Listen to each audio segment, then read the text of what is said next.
Hello guys, nitwa Girimana Jean de Dieu nk'abandi full stack developer cyangwa se software developer mu magambo make. Uh, nk'umuntu ukora ibintu bya software, of course nkenera no kugira ahantu nshira ayo ma application nakoze kuko akenshi ngiye nikorera ama application yanjye, ni nacyo kintu cyatumye ntangira gukora ibintu bya software development kuko ntabwo ari byo nize muri kaminuza nize civil engineering. Ariko bigeze aho numva nkeneye gukora ibintu bya software kuko nasanze ko ari impano yanjye kandi numva ndabikunze.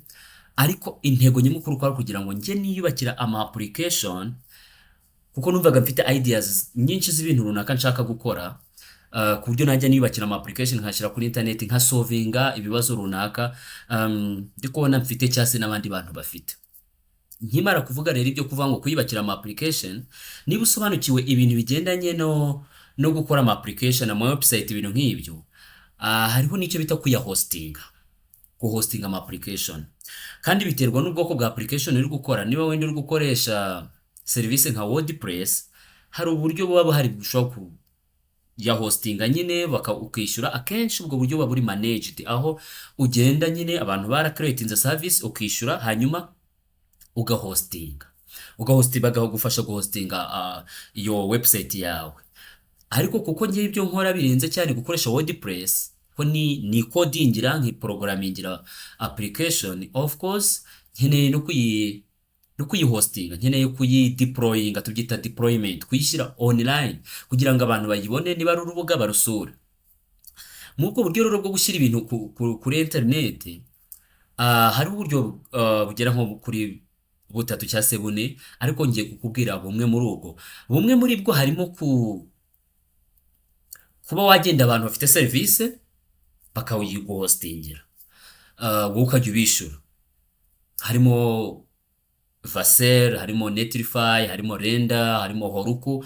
Izo services ziriho kugira ngo zigufashe gufata ya application. Izo application ziba zifite backend, zifite frontend, zifite ibintu bigiye bitandukanye nyine biri complex, bakagufasha kuzihostinga bakoresheje technology zigiye zitandukanye kugira ngo baguhe assurance yuko application yawe izakora neza kandi ko igihe uzakenera kugira ngo ikoreshe resources nyinshi zizaba zihari nta kibazo. Ubwo ni uburyo bumwe, ariko ubwo buryo burahenda. Ubwo buryo kuri njye nabonye ari imbogamizi yatuma ntashobora gukora ibintu byanjye kuko burahenda, kuko ko niba nshobora kugenda nkishyura wenda amadolari 20 buri kwezi, hanyuma wenda nagira traffic nyinshi nka ending up bikarangira ndi kwishyura wenda amadolari 100, ayo ni amafaranga menshi ku muntu w'umubigina nkanjye, ku muntu uri gutangira wenda se application washyizeho nta nubwo zifite abayuza benshi, nibwo ugitangira nyine ibintu nk'ibyo. Urumva ni imbogamizi ikomeye cyane. Amafaranga arenze ibihumbi 10 by'amanyarwanda ukajya ku 20 ukajya 30 50 buri kwezi, kandi wenda utanayinjije muri icyo kintu ugiye gukora, ni ibintu bigoye. Ugitangira wenda umaze kugira abayuza benshi bari kukwishyura, yes waba uyafite wayishyura, ariko tuvuga kuri gutangira. Kandi arega niyo waba ufite abayuza benshi, haramutse habonetse uburyo wakwishyura amafaranga make ariko ibintu byawe bikajya hanze, ntekereza ko ubwo buryo bwaba ari bwiza. Ariko ubanje kureba wenda options zihari, kuko hari igihe ushobora guhitamo uburyo buhendutse ariko nanone bukazaba buzagukostinga hanyuma. Ibyo rero nibyo tugiye kuganiraho muri uyu mwanya, nkwereka uko ngiye mbigenza, kuko ibi bintu nabyitayeho cyane kuko nashakaga kwikorera ibintu ku giti cyanjye. Nagiye mu bintu byinshi, njya mu bintu bita server management, ibintu bita Linux, ibintu bita Docker, ibintu bita nyine ibyo bintu byose, iyo lifetime, iyo life cycle, not lifetime, iyo life cycle yo kubaka application no kuyideployinga no kumakinga sure ko iri gukora nkuko ubyifuza. Ibyo byose nabiciyemo, ndangije mbona yuko burya koko ibintu bishoboka, kuko nkuko babyumvise aho nahereye, numvaga nshaka kwiyubakira ibintu byanjye, kandi ugiye kuvuga ngo ugiye kwishyura umuntu bigukorera, ewana birahenda cyane. Hanyuma uburyo bwiza nabonye rero bwo kudeployinga ama application yanjye ni ukwimanagingira server. Ni ukugenda nkagura server, kubazigurisha barahari ndubuze kuba kwereka. Wamara kuyigura wowe ukaza ukimanagingira byandi byose, ukamakinga sure ko understanding icyo bita Linux, ukamenya ukuntu nyine uyisetting up iyo sava yawe, kuko abayikugurisha baguhereza sava, bakaguhereza RAM, bakaguhereza CPU, bakaguhereza storage, ni imashini nyine baguhereza, ariko ibindi byose urabyikorera. Ari nabyo bandi ba Horuku na Vercel bagukorera, nuba ngo bo baba bafite abakozi babikora, bagenda bakabisetting up bikaba bimeze neza, wowe ukaza ushyiraho gusa ukigendera. Ariko ubasha kubyikorera uramutse ubizi, ufite n'icyo gihe uri kubona aribyo byaguhendukira, nibyo nkora. Icyo gihe nabonye yuko bizanyorohera cyane, kuko niba nshobora kugenda nkagura sava nkayigura $5, $5 ni $8,000, katuvuge $8,000, tuvuge menshi, $8,000 by'amanyarwanda. Iyo sava ikaba wenda ishobora kujyamo application 3 cyangwa 4. Ndagira ngo nkubwire yuko nta hantu na hamwe wapfa kubona uri buze kujya munsi $15 ushaka guhostinga ikintu, byakugora. Urumva ukuntu wungutse niba wishyuye $5, ahandi wari kwishyura 15 urungutse. Kandi noneho uko wihostingira niko uko ukenera resources nyinshi bigenda bigabanya amafaranga. Mu gihe iyo baguhostingi uko ukenera resources nyinshi niko amafaranga aba menshi. Ahangaha rero kuko urumva uri kwishyura nyine abo bantu bari kubigukora kandi barahenze, nyamara wowe igihe ushaka kubyikorera birashoboka. Kandi ubumenyi bwo kugira ngo ube wabyikora ntabwo bugoranye cyane. Nakubwiye ngo umenya ukuntu sava nyine zikora, ukamenya operating system zazo bita Ubuntu n'izindi zigiye zitandukanye icyo bita Linux. Hanyuma ubundi bumenyi umenya bw'ingenzi nicyo bita Docker na Docker Compose. Ntabwo ni ibintu ushobora kwiga mu gihe gito ukamenya ukuntu bikora, at least the basics, ibyibanze. Ubundi ukajya watangira kugenda deployinga ibintu kuri yo sava yawe. Nge rero nibyo nkora, kandi reka nguhe by experience. Mfite sava nyishyura amayero 12, ubwo nuva ngo ni amafaranga nk'ibihumbi 19,900 na 500 aho ngaho, cyangwa se tuvuge 20 by'amanyarwanda. Kandi iyo sava ni nini cyane, ni nini ku buryo nyishyiraho ibintu byinshi cyane. Mu kanya ngiye kubikwereka, nyishyiraho ibintu byinshi birenze just application. Nagira ngo nkubwire yuko mu kudeployinga application cyangwa se gushyira hanze application, ugomba kumenya ko application ifite icyo bita backend, ifite icyo bita frontend, ikagira icyo bita database, ikindi ikagira storage, kuko wenda hari ibintu uri gustoringamo amafoto y'abantu cyangwa se n'ibindi bintu bigiye bitandukanye, ibintu nk'ibi. Ibyo byose uko tubivuze, wenda katuvuge ko backend na frontend wabideployinga kuri Vercel, sibyo? Nicyo Vercel gufasha. Ariko ama database urayishyurira. Ama database wishyura indi service. Nuvuga ngo ntabwo birangira wishyuye $20 gusa, ahubwo wongeraho n'abazaguha database. Wenda uri gukoresha MongoDB urishyura MongoDB Atlas, wenda uri gukoresha Postgres urishyura wenda Neon Postgres, urishyura wenda Prisma. Hari abantu baprovidinga nyine cyangwa PlanetScale baguhereza nyine database ugomba gukoresha, kandi izo application zishobora kubaho zidafite database, urabyumva. Ayo nandi mafaranga wishyura atari munsi $10 cyangwa se wenda tuvuge niyo yaba $5, kuko hari aho wenda bavuga turatangira gushyira $5 ukugenda ushyiraho ibintu byinshi wiwongere. Ubwo ntaba $25 gutyo ugasanga ibintu bigenda byiyongera kugeza ubwo yisanga uri kwishyura amafaranga menshi. Nakubwiye ngo uramutse ufite abayuza ukaba ufite amafaranga bakwishyura buri kwezi, kwishyura ayo mafaranga nta kibazo cye kirimo. Ariko tuvuge kuri gutangira, wifitiye projet zawe ugiye gutangira, nta mafaranga mu by'ukuri ufite yo guspendinga menshi ku rwo rugero, ugasanga rero ni ikibazo. Reka wenda tuvuge urugero, ninjire mu mashini yanjye, njye kwinjira mu mashini yanjye nkwereke mu by'ukuri uko njye mbigenza, kuko niba hari isi nakunze ni isi ya technology, ni isi ya software development, irimo ibintu byinshi byiza byo twita open source, n'ibindi bintu byinshi bigufasha, n'abantu bagufasha, abantu bakora ibintu bya software n'abantu bari friendly cyane, baragufasha mu bintu bigiye bitandukanye ufite ikibazo.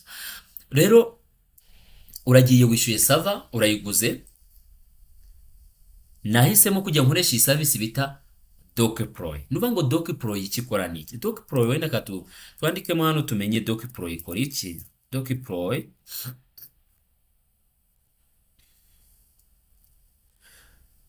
iyo ugiye Docdeploy kugira ngo umenye uko bivuga, abari baravuga ngo simplify application and database deployment, manage containerized deployment across multiple servers with ease thanks to our all-in-one platform for developer. Nuvuga ngo icyo Docdeploy gufasha ni ukuguha urubuga aho ushobora gukora byende byose navugaga. Ushobora kudeployinga ama application kandi ukadeployinga ama database ndetse n'andi ma services nubwo hano nyine batabishyizemo, ariko ushobora no kudeployinga andi ma open source services zigiye zitandukanye, harimo wenda Supabase, harimo wenda ndibuze kuzikwereka, ni nyinshi cyane, ni nyinshi cyane. Kandebe ko hano, yes, templates, izi zitwa templates. Nuba ngo izi templates, aya ma service yose nkuko yabona hano, aya yose ushobora kuya deployinga free of charge kuri ukoresheje Docdeploy kuri server yawe. Ni menshi, harimo Upright nkuko nabivugaga, harimo Supabase, harimo n'izindi services nyinshi waza hano ukareba ukamenya icyo zikora n'ukuntu wazikenera wenda mu buzima busanzwe bwawe bwa development. Ibyo byose ukabideployinga kandi byose byagombye gutwara amafaranga, ari uvuga ngo ugiye kubikora ku ruhande. Hanyuma rero wenda katujye kuri Docdeploy yanjye na deployinze kugira ngo urebe ibintu sofa amajije gushyiraho. Urabona yuko biri muri iyi domaine yanjye yitwa prestigetech.dev, nuvuga ngo urabibona. Hanyuma uraza hano muri project, urabona izi ni project zitandukanye na created, kandi muri buri iyi project hagiye harimo izindi services. Tuvuge nk'urugero, ngiye hano muri business tools, niho ngiye nka deploying utuntu tugiye dutandukanye nifuza. Harimo iyi bita Notifuse, ni service ifasha mu bintu bya email marketing. Hakaza iyi Drizzle Gateway, hakaza N8N ntekereza yuko ari service ushobora kujya kuri internet ukayisearchinga niba utanayizi. Hari zimwe zo kokoro TTS, hari icyo nkeneye kuyikoresha, hari besa. Nuvuga ngo ni izindi services zideployinze ziri muri project imwe. Nako ni byinshi. Ndamutse nsubiye inyuma, urabonamo n'ama application yagiye atandukanye ndi gukoraho, nk'iyivuga English na application ndi kubaka nzashyira hanze. Iyi Prestigetech na application nayo ni brand yanjye, ni company yanjye nshaka gufungura yitwa Prestigetech, kuyubakira website. Prestige Learning niyo yatumye ntangira ibintu byo gukodinga, ni urubuga nshaka kujya nshiraho amasomo y'ibintu nzi, kuko nzi ibintu byinshi, nshaka gufasha abantu gusobanukirwa ubumenyi bugiye butandukanye, uhereye ku bumenyi bwa civil engineering nize. Hakaza Prestige Chat, ni chat application nakoze just kugira ngo nyikoreshe mu bintu bigiye bitandukanye bya artificial intelligence, chat nka za ChatGPT n'izindi zose. Dore ngiyi irafunguye, ubasha kuza hano ukareba ama chat nagiye nkora, iradeployinze kuri iyi service yanjye. Ukaza hano, ukaza brand frame. None icyo uri kureba, urabona nk'ubu ngubu muri iyi project yitwa brand frame harimo Redis database. Ikindi nuvuga ngo Redis nayo ikeneye wagenda ukayishyura ahandi hantu. Hari abantu baba bazigurisha, uragenda ukagura Redis ahandi hantu ku ruhande, warangiza ukabishyura. Na Postgres database, iyi icon ni ya Postgres, zose ziraraninga urabibona. Nujya muri project mfitemo hano, urubuze gusanga ko urabona nk'iyi ngiyi ni Convex ni service nayo yishyurwa. Convex reka, yes, Convex iyi ngiyi pricing irishyurwa singaya $25. Just imagine. Ariko hariya kuko ari open source, nabashije kuyideployinga aho hariya, nyishyiraho hariya, ubundi kuyikoresha mu application yanjye na frontend yayo. Hakaza n'ibindi bintu byinshi. Ibi byose nugenda ukandaho urubuze kubonamo izindi service nyinshi, Redis database, backend, frontend, ibintu byose ukabideploy. Tekereza ibi byose kugira ngo bideploying, aya yose ni amafaranga. Ariko nkuko nakubwiye, ubu nishura $20 gusa, nako amanyarwanda $20 gusa, ibintu byose bikabiriho. Ndagira ngo nkubwire yuko ibi bintu byose na deployinzemo hano, aruva ngo ngiye kubideployinga nishura abandi bantu kugira ngo bamfashe kudeployinga. Nukuri nako bishobora kugira mu $100 ku kwezi, ariko ndi kwishyura $20 by'amanyarwanda gusa. So urumva ko kugira ubwo bumenyi bwo kwideployingira sava yawe ni ingirakamaro ku rugero utabyumva. Nk'umuntu ushaka gukora ibintu bya development, umuntu ushaka gukora ibintu bya website development, web development n'ibindi bintu bigiye bitandukanye. rero nkuko nimaze kubikubwira nikoreshereza iyi service yitwa Dociploy. icyakoze siyo yonyine, hari n'indi yitwa Qlify.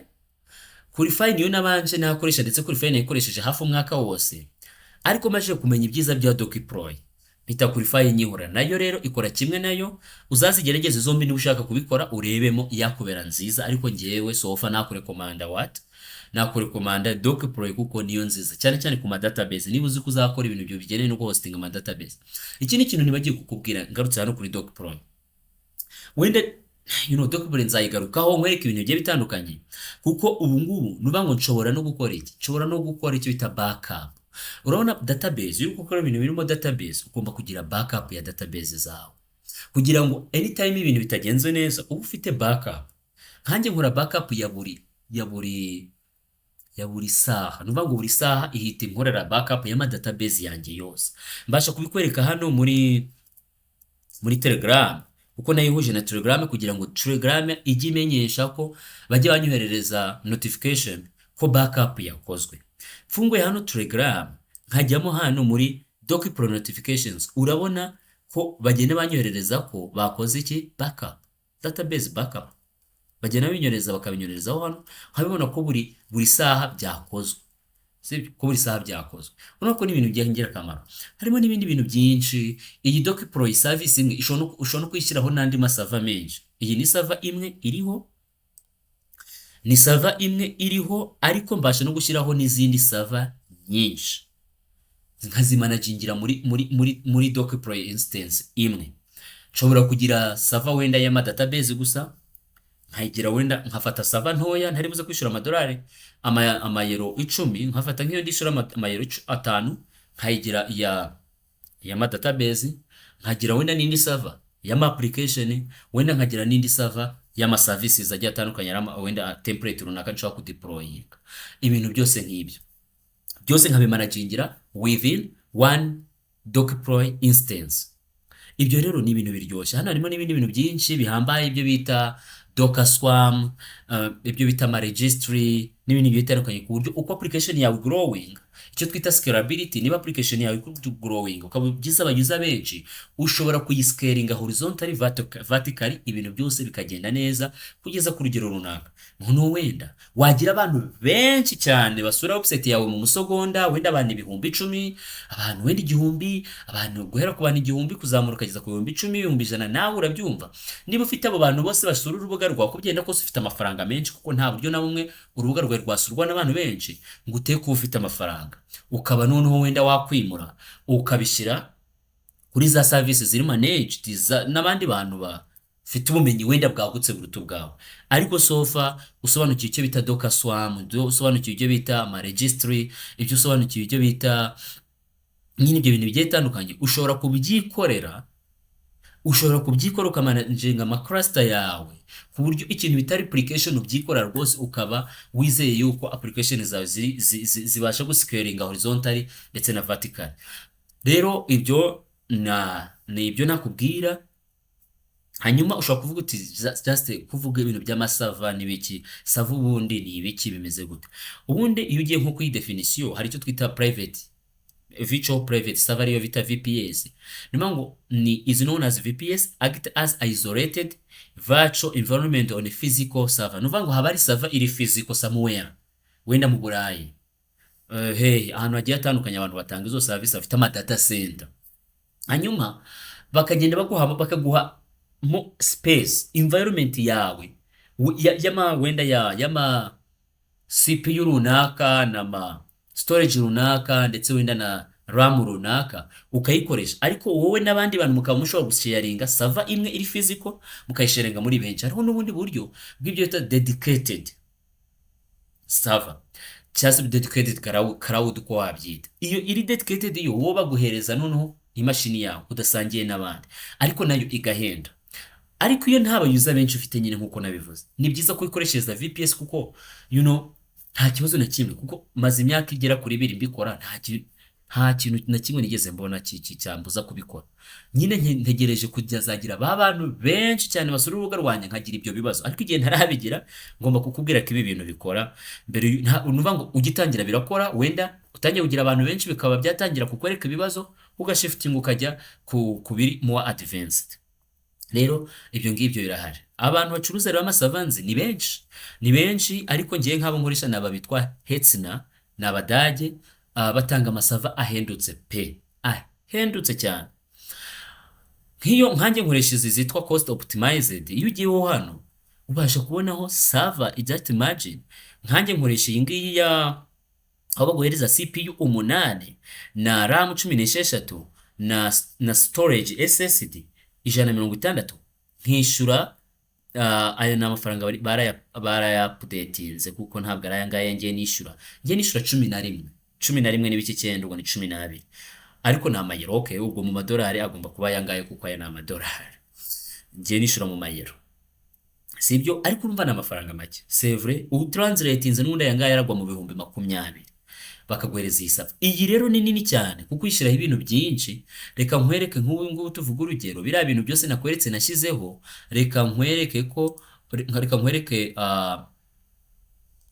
biri gukonsoma ibingana gute. Aka ni agasavisi nashyizeho kugira ngo ikagende kambwira uko ndi gukoresha sava yanjye. Urabona yuko CPU wenda tuyore kuko ni nini cyane, CPU 8 ni nyinshi. Memory ariyo RAM ndi gukoresha 64 n'ibice 3. Hano basha kujyaho nkahita ndeba ndetse n'ikihe kiri gukonsoma memory nini. Nshobora kuzaho hano nkarebamo hano ni iki kiri gukonsoma memory nini, niba ntagikeneye nkagikuramo. Nkuko ndi kubibona iriya service yitwa Kokoroko TTS ntiri gutwara byinshi uretse ko nyikeneye nta kibazo.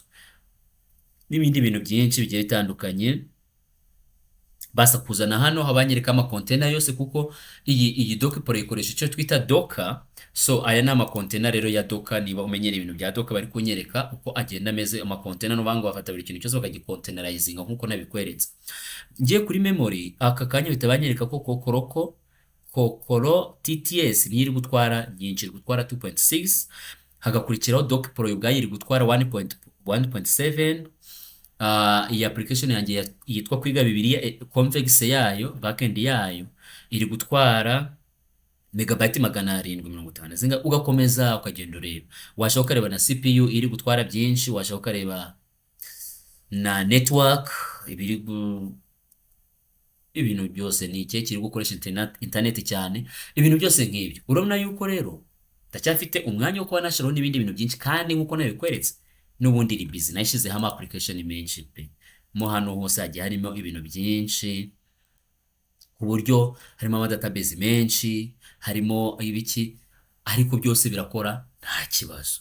Nishyura y'amafaranga yanjye makeya.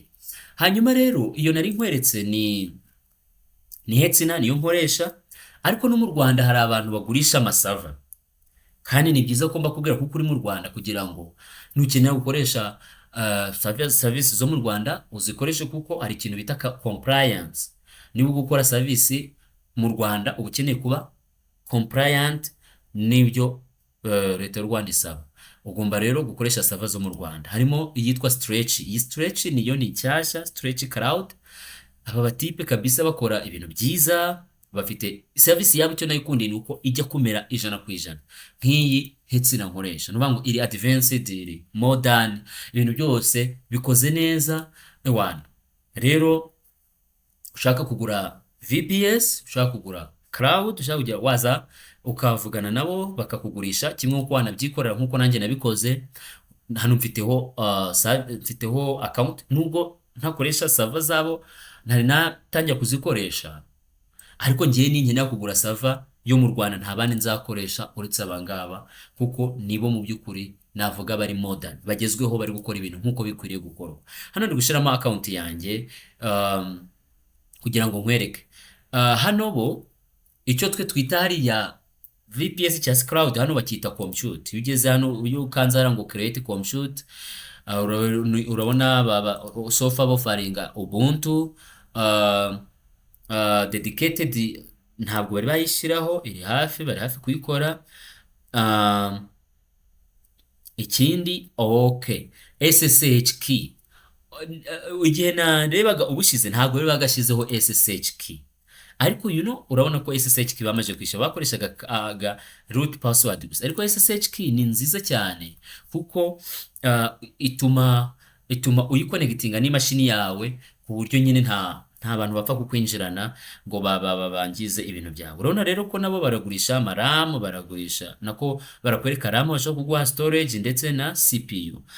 Nko kuri iriya sava yanjye nkoresha hariya, urabona najya nishyura hano amafaranga angahe, 128,000, amafaranga menshi ugereranyije nayo njye nishyura hariya, ariko kuba ko ari abanyarwanda wenda badafite n'abantu benshi bagurisha, kuba bishobora guhenda bigomba kumvikana, ariko ni abantu beza pe. Abandi bahari nabo bita iOS, na iOS ushobora nabo kuza hano, gusa izi zindi zo ebyiri ngiye kukwereka nabonye ntabwo biryoshye ntabwo biri modern, nabonye bitasobanutse. Kuko tuvuga urugero, ugiye hano kuri iOS ukajya muri hosting, ukajya muri cloud hosting, barazifite pe, ubasha kuza nabo ukazigura, ariko urabona urabona ko no kuzigeraho ubwabyo biragoye urabona ko biragoye, bisaba ngo get code, nta nubwo umuntu yamenya ko yari yagombaga gukanda, ubundi ukaza ukareba n'amafaranga, kandi n'amakuru batangaho ni make cyane. Ubundi urabona ni get code, ntabwo begera bakwemera kuba wabyikorera ushyiraho SSH key uhita uhuza n'imashini yawe uhita ukora wishyure ibintu nk'ibyo, ahubwo barasaba ngo banze gusaba quotation, ibintu byose uce mu izo nzira bigoranye, ariko nabo barahari kandi bariyubatse, kugenda kose ibintu byabo birakora, wagenda bakakugurisha ibintu bimeze neza. Nibo kimwe n'aba ngaba nabonye bakora ibijya kumera nka kuriya cloud computing. Umanutse ugasacinga, okay, ngibi ibiciro, nabo bafite ibiciro byabo. Urabona, tuvuge nk'urugero, RAM 8, ndi gushaka ijya kungana n'iriya mfite kuri Hetzner, ariko ntayo ndi kubona, kuko hano baravuga ngo ni RAM 16. Just imagine RAM 16 vCPU 8 ugomba kwishyura 165,000 ku kwezi. Hano baribeshye, ndatekereza ni ku kwezi, ku saha birahari. Just imagine, aya ni amafaranga menshi, ariko kugira ngo ube compliant uri kubaka applications za serving abanyarwanda, nabo bagerageza kandi bariyubatse, bafite data centers, bafite ibintu byabo birakora, ntabwo ruva ko birakora neza, ariko nabyo ntabwo bisobanutse 100%. Urabona nk'ubu ngubu uretse kubireba gusa, ese nakandaye kugira ngo nyishyireho, ubwo nuvuga ngo nabyo bisaba kugira ngo mbasange tunegosie ibintu byose nk'ibyo. Ntabwo rero ubwo ari uburyo buri modern. Uburyo buri modern ni uko umuntu abyikorera akabishyura bikarangira, utarinze kujya kwirirwa birukanka inyuma n'ibindi byose. Ariko barahari ngaba, nabo wabareba ukabareba, gusa bamwe nkurekomanda 100% ni abangaba bitwa Stretch. Barahendutse. Hano nigeze kubona ahantu bari kugaragaza comparison, kansubira inyuma aho nahereye. Okay, Stretch, okay, hano ntari nashyiramo account yanjye. Hano hasi hari aho bigereranya n'abandi bantu bava ati yes, babandi nabere kwekaga iOS DigitalOcean, urabona ko nibo batanga offer ihendutse, ibyabo nibyo bihendutse ugereranyije n'abandi bose na za AWS zo hanze n'ibindi byose. So rero video izakurikira nzakwereka none ukuntu ushobora gufata server, nzayifata aho nsanzwe nyifata kuri Hetzner, nkwereke ukuntu ushobora gushyiraho deploy n'ukuntu ushobora kudeployingaho application. Nizere yuko ibi biri kugufasha. Ibyo ubona bidasobanutse ushobora kunyandikira ukambaza nkagusobanurira, niba ushaka kujya mu iyi nzira ituma ibintu utuma ukoresha technology ariko mu buryo butakugoye kandi mu buryo bukoroheye.